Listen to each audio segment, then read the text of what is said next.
Umakyat na sa 7 ang patay sa paglubog ng isang bangka sa karagatan ng Iloilo. Lumubog ito sa kasagsagan ng paghagupit ng Bagyong Goryo nitong Sabado. Live mula sa Concepcion sa Iloilo, may report si Trisha Zafra. Trisha? Jessica, alas 8:30 ngayong gabi dumating rito sa Pantalan ng Concepcion, Iloilo, yung katawan, yung huling biktima na nakuha ng search and retrieval teams mula nga doon sa tumaob na bangka sa karagatan ng Concepcion nitong Sabado. Pasado alas 5 ngayong hapon, Jessica, natagpuan sa Gigantes Island sa bayan ng Carles. Itong katawan ni Aurea Rico, nasa edad 60 hanggang 70. Kaya sa kabuuan, Jessica, 7 na nga yung nasawi sa insidenteng yan. Ang isa sa kanila, itong si Lola Aurea. Ang isa pa sa mga biktima ay 1 buwang gulang na sanggol, samantalang ang 5 iba pa, Jessica, ay mga bata na pawang edad 10 pababa. Nakaligtas si April Rose Rico sa disgrasyang sinapit ng kanilang mag-anak Sabado ng hapon sa karagatang sakop ng Concepcion, Iloilo, pero labis ang kanyang pighati.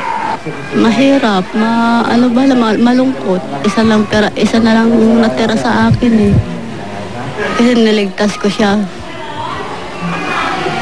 Wala naman ako anak na malalaki. 3 sa 4 niyang anak ang nasawi at tanging ang 8 buwang gulang niyang sanggol ang kanyang naisalba. Ang kapatid naman niyang si Maricel Cañete, 3 sa 5 anak, kabilang ang 1 buwang gulang na sanggol na matay rin. Susubukan namin kakayanin, pero hindi ko biglang makaya ang mga bata ko nawala sa akin. Ako 3 namatay. Hindi ko na makaya.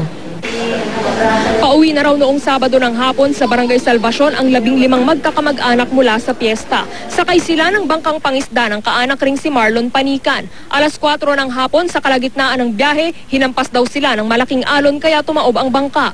Ulan-ulan, hindi man tama agad ka baskog ang hangin, yung pantay-pantay lang. Umuto dayon daw lang balang balod. Umuto hindi balance ang karga ko mo. No,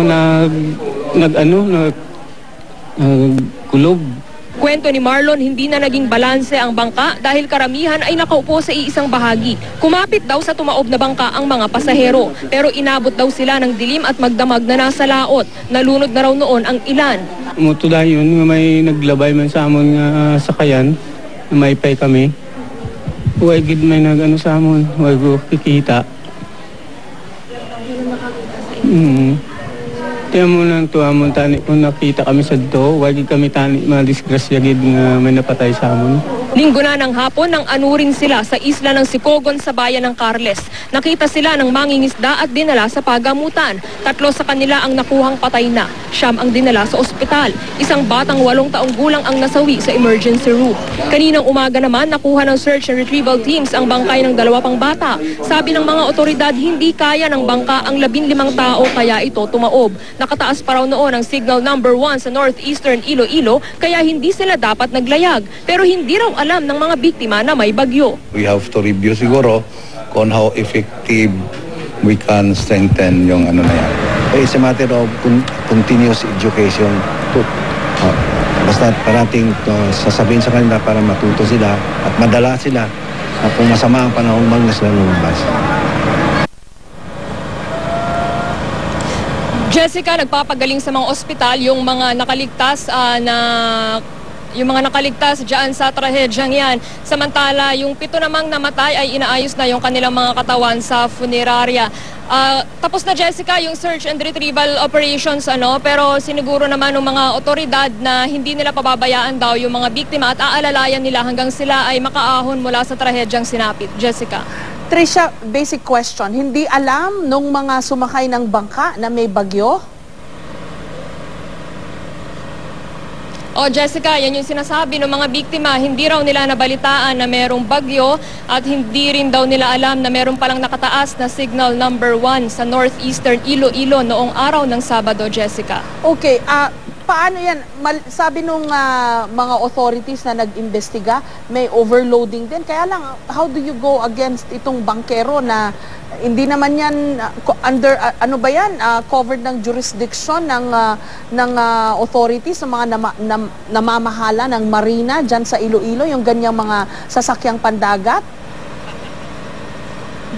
Jessica, unang-una, yung bangka na kanilang sinakyan ay hindi pampasaherong bangka. Ito ay bangkang pangisda na gamit nga ni Marlon Panican, yung bangkero, yung may-ari ng bangka. At yung mga sakay niya ay kanya mismong mga kamag-anak, yung dalawa nga doon, Jessica, mga kapatid niya at karamihan sa mga bata ay kanyang mga pamangkin. Nung kausap natin yung mga biktima sa ospital, wala silang balak magreklamo laban sa kanilang kaanak na si Marlon. Ngayon, ang sabi ng mga authorities, medyo overloaded nga raw yung bangka kasi 15 silang sakay nung bangka, pero ang kapasidad lang daw nun ay pang 5 adults o kaya naman daw ay kung mga bata ay mga hanggang 10 lang. So malinaw daw na may overloading, pero wala tayong naririnig mula sa kanila na papanagutin nila yung bangkero pagdating dito sa bagay na ito, Jessica. Okay, napakasaklap na balita. Nagfiesta sila, hindi nila alam na may bagyo. Ayun ang nangyari.